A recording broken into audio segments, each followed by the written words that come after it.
Hi hello வணக்கம் மக்களே. இன்றைக்கி நம்ம பார்க்கக்கூடிய இந்த வீடியோவை ஸ்பான்சர் பண்ணுறது நம்ம பைமோட் அப்ளிகேஷன். இந்த அப்ளிகேஷனை உங்கள் மொபைல் ஃபோனில் டவுன்லோட் பண்ணி உங்கள் வீட்டுக்கு தேவையான கிராசரி ஜாமான்களை வாங்கி பயன்பெறுங்க. ஓகே, வீடியோக்குள்ளே போவோம். இன்றைக்கி நம்ம வாஸ்கோ ட காமா அவர்களை பற்றி தான் பார்க்க போகிறோம். வாங்க வீடியோக்குள்ளே போவோம். வாஸ்கோ ட காமா ஹிஸ்ட்ரி. வாஸ்கோ ட காமா போர்த்துகீசிய நாடுகாண் பயணி ஆவார். மேலும் இவர்தான் முதலாக ஐரோப்பாவிலிருந்து இந்தியாவிற்கு கடல் வழியை கண்டுபிடித்தார். குறைந்த காலத்திலேயே இவர் வைஸ்ராய் என்ற பெயரில் 1524ஆம் ஆண்டு போர்த்துகீசிய ஆளுமைக்கு உட்பட்ட இந்தியாவின் ஆளுநர் ஆவார். வாஸ்கோ ட காமா 1460 அல்லது 1469 போர்ச்சுகலின் தென்மேற்கு கடற்கரையில் உள்ள சைன்ஸ் என்ற இடத்தில் நோசோ சென்ட்ரோ டாஸ் சலாஸ் என்ற தேவாலயத்திற்கு அருகில் உள்ள வீட்டில் பிறந்திருக்கக்கூடும். அலன்டனாஜோ கடற்கரையில் உள்ள ஒரு சிறு துறைமுகங்களுக்கு சைன்ஸும் ஒன்றாகும். ஆரம்பகால வாழ்க்கை. வாஸ்கோ ட காமா தந்தை எஸ்டவெலா காமா ஆவார். 1460களில் இவர் ஒரு வீரராக இருந்தார். டாம் பெர்னாண்டோவினால் சைன்ஸின் குடிமை ஆளுநர் அல்லது அல்காய் டே மராக நியமிக்கப்பட்டு வரி வசூலிக்க அனுமதிக்கப்பட்டார். எஸ்டவேடா காமா டோனா இசபெல் சாட்ரெவா மணந்தார்.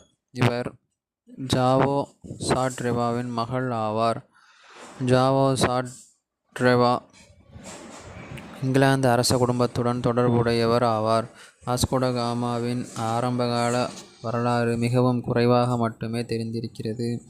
போர்ச்சுகீசிய வரலாற்றறிஞர் டெய்க்செயிரா டி அரகாவோவின் கூற்றுப்படி வாஸ்கோ ட காமா உள்ளூர் நகரான எவோராவில் கணிதவியலும் பயணவியலும் படித்ததாக கூறுகிறார். இது காமாவிற்கு வானியல் நன்றாக தெரிந்திருக்கும் என்ற உண்மையை வெளிப்படுத்துகிறது. எனவே வானியலாளர் ஆபிரகாம் சாகுட்டோவிடம் வாஸ்கோ ட காமா வானியல் பயின்றிருக்கக்கூடும். முந்தைய தேடல்கள். 1492இல் போர்ச்சுகல் அரசன் ஜான் டு காமாவை செட்டுபால் துறைமுகத்திற்கு லிஸ்பானின் தென்பகுதிக்கும் அல்கார்வேக்கும் பிரெஞ்சு கப்பல்களை கைப்பற்றுவதற்காக அனுப்பி வைத்தார். இப்பயணத்தின் போது காமா சிறப்பாக செயலாற்றினார்.